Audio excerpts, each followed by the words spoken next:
Fundada em 17 de janeiro de 1909, a Universidade Federal do Amazonas é considerada como a primeira instituição de ensino superior do país. Entretanto, somente 53 anos depois, mais precisamente em 12 de junho de 1962, foi criada a Faculdade de Engenharia da Universidade do Amazonas, funcionando inicialmente em um prédio situado na esquina das ruas Ferreira Pena e Ramos Ferreira, na Praça 14. 4 anos depois de sua criação, em 1966, a Faculdade de Engenharia iniciou suas atividades letivas, oferecendo inicialmente o curso de Engenharia Civil. Finalizando a graduação em 1970, a turma era composta por 21 alunos, sendo 20 homens e somente uma mulher, e estamos aqui com ela hoje. Lídia Cerejo Ramos foi a primeira engenheira da UFAM e a primeira engenheira do estado do Amazonas. Obrigado, Lídia, por aceitar nosso convite, por estar aqui e contar um pouco da sua história para a gente, tá bem? Posso contar desde o início. Eu fiz curso primário, na minha época era primário, secundário e superior. Eu sou antiga. Então o primário eu fiz no Grupo Escolar Saldanha Marinho. O secundário eu fiz no Instituto de Educação, que também era um ensino público, e fiz o científico eu fiz no Colégio Estadual. Antigamente era Colégio Pedro II, Colégio Estadual do Amazonas. Quando foi em 65, eu fui para o Rio fazer, porque não tinha faculdade de engenharia. Eu formei em 64, no ensino secundário. Em 65 eu fui para o Rio para fazer vestibular na PUC. Quando eu estava fazendo vestibular, o meu pai faleceu e eu voltei para Manaus. Fiz concurso para professora primária, porque eu tinha um diploma. Por sinal, só vou abrir um parênteses. Como eu tinha tirado o anel simbólico, eu tinha tirado o anel simbólico na turma do Instituto de Educação.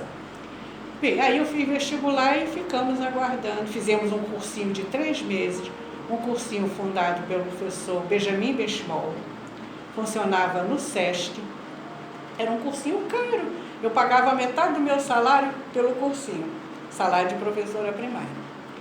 E aí nós fizemos o vestibular, eu consegui passar, graças a Deus. E assim iniciou a primeira turma. Iniciou com 32 alunos e acabamos em 21. Que são 20 os meus colegas, comigo 21, e que infelizmente vivos só somos 8. Como em grande parte dos estudantes de engenharia, Lídia possuía aptidão pelos números. Seu gosto pela matemática teve parcela de influência de seus pais. Além disso, o caminho trilhado para a engenharia teve grandes inspirações femininas. Eu sempre gostei muito de matemática, mas muito mesmo.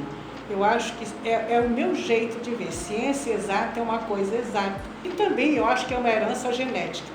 A minha mãe gostava de matemática. O meu pai gostava de matemática. Então eu acredito que esses genes eu herdei também dele. E gosto porque eu acho assim, que se você vai por um caminho ou por outro, você chega no mesmo resultado. Ciências exatas, para mim, é assim. Se você multiplica 7 vezes 8 dá 56, se você multiplica 8 vezes 7 dá 56, do mesmo jeito.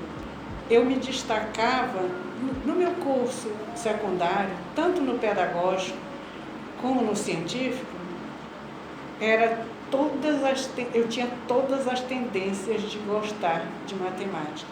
Antes de eu ingressar, eu me lembro benzinho que estavam construindo o Banco do Brasil, a sede do Banco do Brasil, ali onde tem um ponto de ônibus. E teve uma engenheira que tomava conta. E eu achava, sei lá, eu ficava uma ansiedade enorme de conversar com ela para saber o que a levou a seguir aquela carreira. Antes disso também, eu tinha uma professora de matemática no Instituto de Educação, um professor de matemática no Colégio Estadual e uma professora de matemática no Colégio Pedagógico. Para mim, elas eram verdadeiros exemplos, porque como eu gostava, eu acho que ficava tudo mais fácil para mim. Agora, na minha época, era muito engraçado. Para você fazer o vestibular era assim. Você fazia a primeira prova. Todo mundo estudava para a segunda prova. Todo mundo ia para a porta da sala e ficava uma pessoa na porta da sala. Quem ele chamasse, entrava, porque tinha passado na primeira prova. Quem não chamasse, tinha sido eliminado. Era um negócio terrível. Mas era o método utilizado. E assim eu fui até a última prova e consegui passar na primeira turma. Durante o período como acadêmica, Lídia e seus colegas de turma enfrentaram dificuldades em acessar alguns materiais de estudo. Entretanto, sempre continuaram com um afinco em estudar e possuíam o apoio dos professores, os quais relatam que possuíam competência ímpar. Além dos estudos, Lídia teve a oportunidade de representar sua turma como rainha durante os Jogos Universitários. Nós tínhamos muita vontade de concluir o curso, de seguir a profissão. E você sabe que nós enfrentamos todo tipo de dificuldade, com relação ao laboratório, com relação ao livro técnico, porque era assim, o curso era gratuito, que é a Universidade Federal, mas os livros técnicos eram muito caros. Até que ao longo do curso, a própria Faculdade de Engenharia foi adquirindo uns livros técnicos. E aí você já não precisava comprar tantos livros que conseguia usar os da biblioteca. Os nossos professores, eles, claro que formaram em outras universidades. Eles tinham muita experiência e nós acreditávamos naquilo que eles nos ensinavam.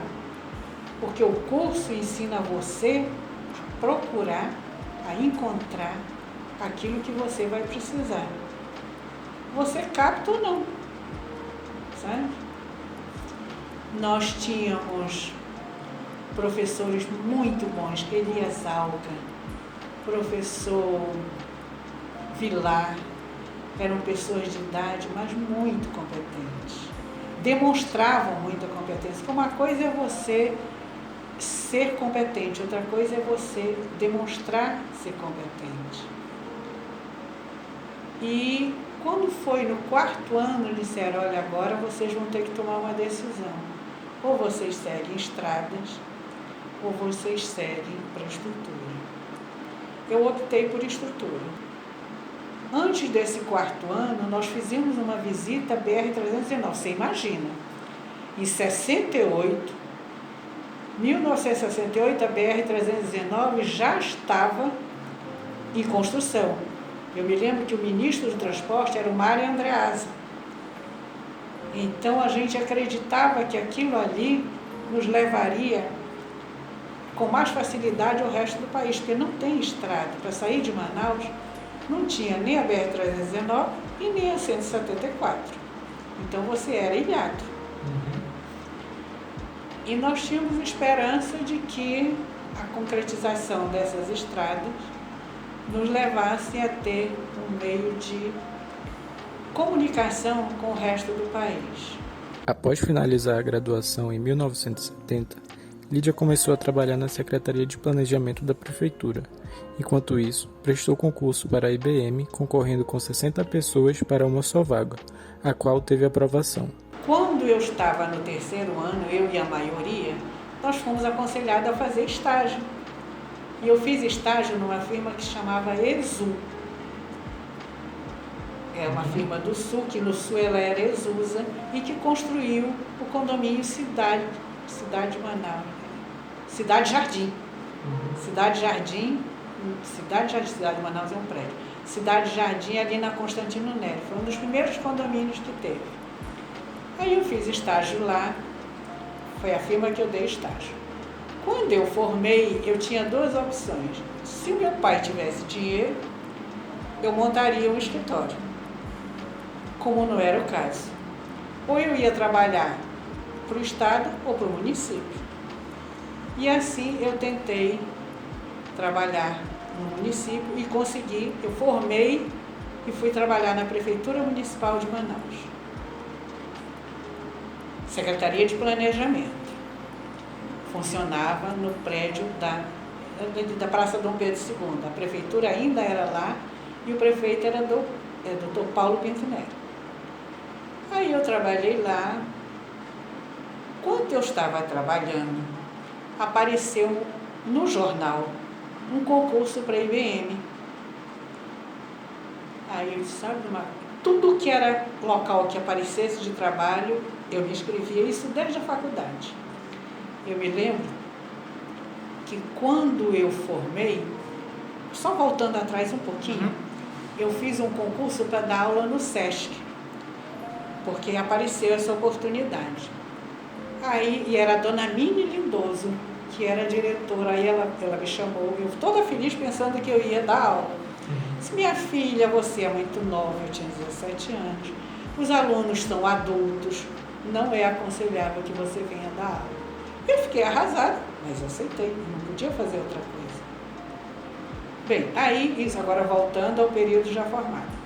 Aí apareceu um concurso para a IBM, e eu fui e me inscrevi e fiz o teste. Tinha umas 60 pessoas e tinha uma vaga.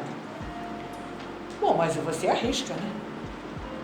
Aí eu fiz e não tinha IBM ainda em Manaus.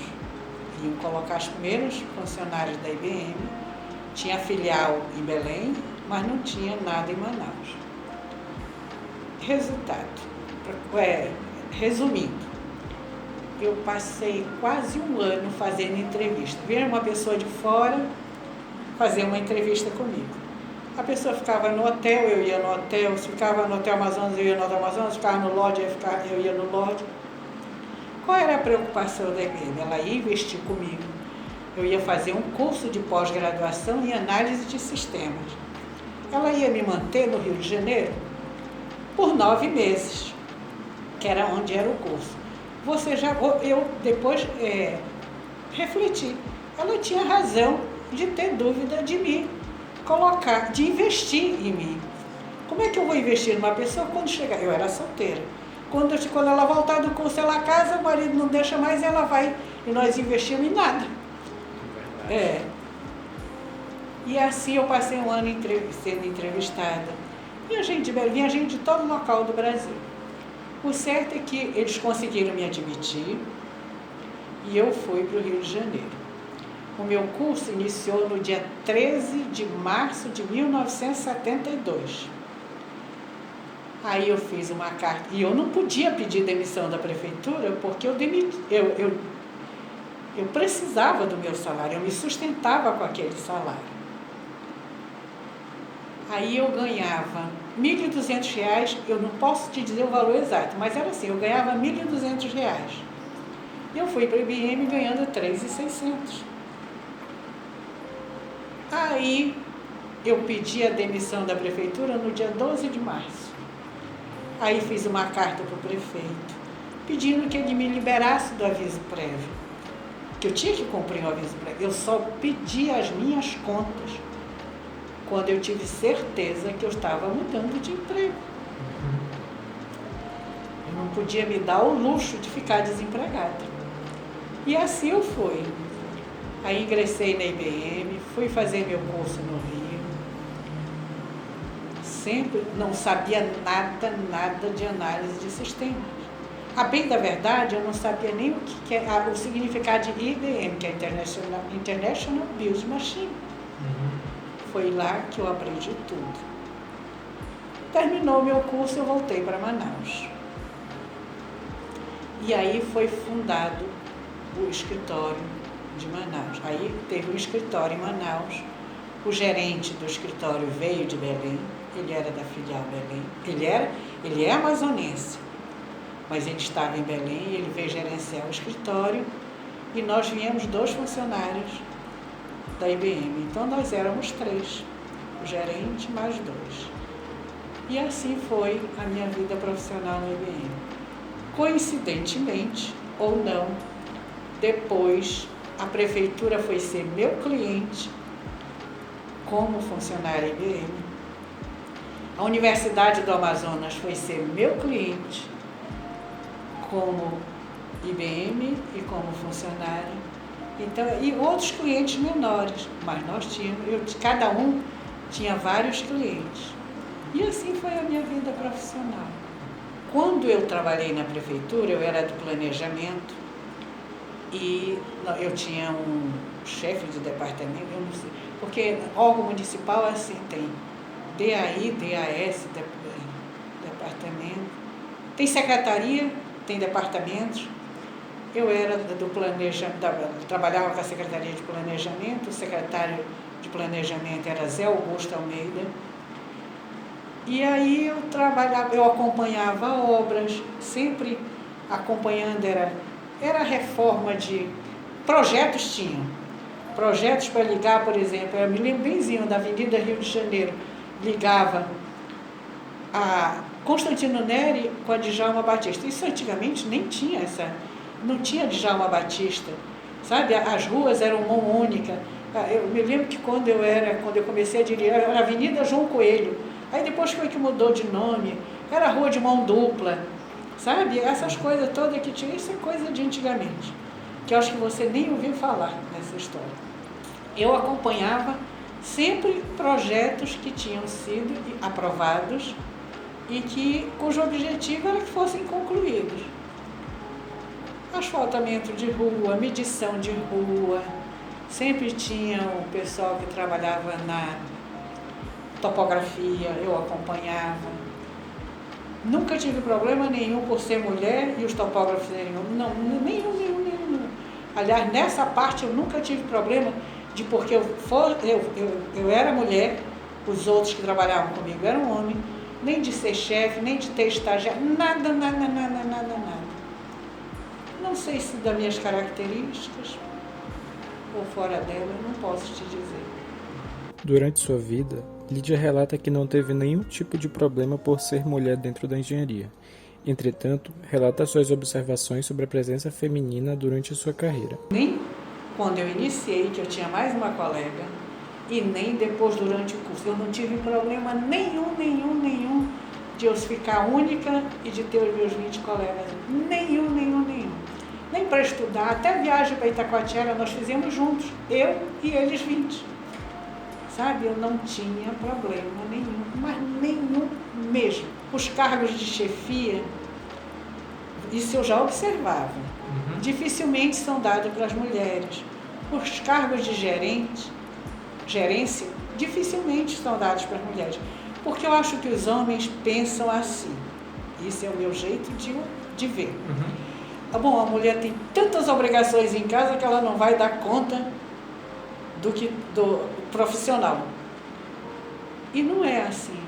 Você pode quando sair de casa, deixar os problemas de casa, e quando chegar no seu trabalho, você resolver os problemas de trabalho. Eu fui gerente da IBM nos últimos anos que eu estive lá. Eu não sentia assim hostilidade, diferença. Eram poucas mulheres que eram gerentes na IBM, pouquíssimas. A maioria era ocupada por homens. Mas eu não questionava. Eu queria o meu lugar ao sol. Como eu acho que todo mundo tem direito de procurar o seu lugar. Agora você tem que fazer por onde. Você não espere que nada lhe caia de graça. Em maio de 2017, Lídia recebeu o título de patrono perpétuo da Academia Amazonense de Engenharia Civil, ocupando assim a cadeira de número 47.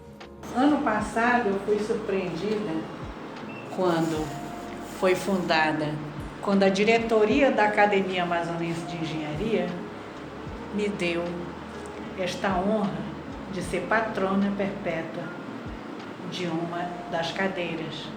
São 50 cadeiras que compõem a Academia Amazonense de Engenharia Civil. Eu fiquei muito feliz, agradeci muito, porque lembraram que há 50 anos eu tinha formado, que eu era a única mulher que tinha formado. Acredito até por isso, não posso lhe dizer se foi só por isso. Mas isso aí me deixou muito feliz. Em 11 de dezembro de 2020, a turma de 1970 completou 50 anos de formados. Apesar da pandemia, Lídia e seus colegas de classe organizaram uma pequena comemoração para que a data não fosse esquecida.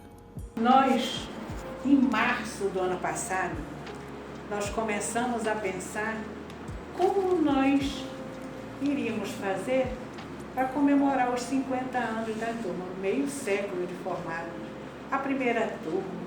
Então vamos ver o que nós vamos fazer para comemorar mesmo esses 50 anos. Eu e outros colegas. Aí começamos a pensar o que fazer. Bom, vamos fazer uma placa comemorativa. Nesta placa devem constar os que começaram e, infelizmente, só 8 sobreviventes.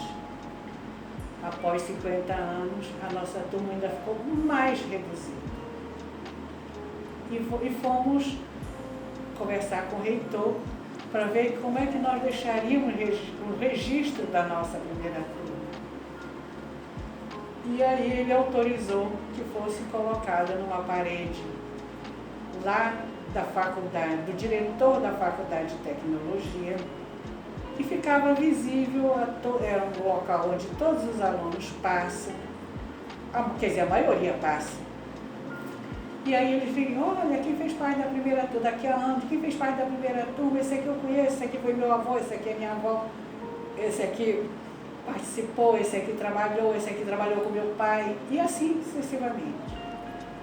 E ficou tudo acertado para que no dia 11 nós reuníssemos os 8, mais o reitor, mais o diretor da Faculdade de Tecnologia. Nós afixaríamos esta placa e faríamos um coquetel comemorando a grande data. Com a pandemia tudo foi mudado. E aí nós pensamos uma alternativa. Onde vamos nos reunir para resolver esta comemoração? Conseguimos um sítio e marcamos lá para o reitor, o diretor da Faculdade de Tecnologia, os nossos professores nós chamamos. Nós tivemos 32 professores do curso de engenharia. Desses, 19 morreram, só restaram 13. Nós formamos 21, só tinham 8. E assim, e lá nós nos reunimos, fizemos um almoço. E assim nós comemoramos, estamos aguardando a ordem do reitor para fixar a nossa placa. Em princípio, ficou decidido que nós colocaríamos a placa no dia 11, amanhã, quando a segunda turma iria completar 50 anos. Procuramos alguns colegas da segunda turma e ficou decidido que eles não iam reunir.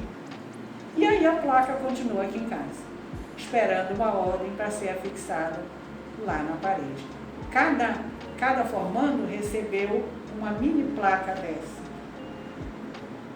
E cada um tem a sua, e nós esperamos que sirvam de exemplo para os nossos descendentes, que sirvam, que revitalizem a memória, que sirvam de exemplo, que tenham algum significado para os nossos descendentes, como para a história do nosso curso de engenharia da Universidade do Amazonas, hoje UFAM. A história pessoal de Lídia confunde-se não só com a história da UFAM, mas também com a do estado do Amazonas. O caminho trilhado por ela e seus colegas é, e continuará sendo, seguido por muitos estudantes amazonenses. Seu pioneirismo feminino é símbolo histórico, o qual deve ser sempre lembrado e seguido como exemplo por muitas outras estudantes. A mensagem que eu deixo é que, como nós estamos próximos ao Natal, que todos tenham o Natal com muita saúde. Que, como dizia o meu pai, é a maior herança que o ser humano possa receber, é ter saúde. Eu desejo que todos sejam felizes, que todos tenham muita saúde, que todos os engenheiros ou não, que todos os seres humanos possam dividir as suas alegrias e os seus momentos de tristeza com as pessoas que os amam. É tudo o que eu desejo. Feliz 2022, muita saúde, muita paz. Fiquem todos bem. Fiquem com Deus. Fiquem bem.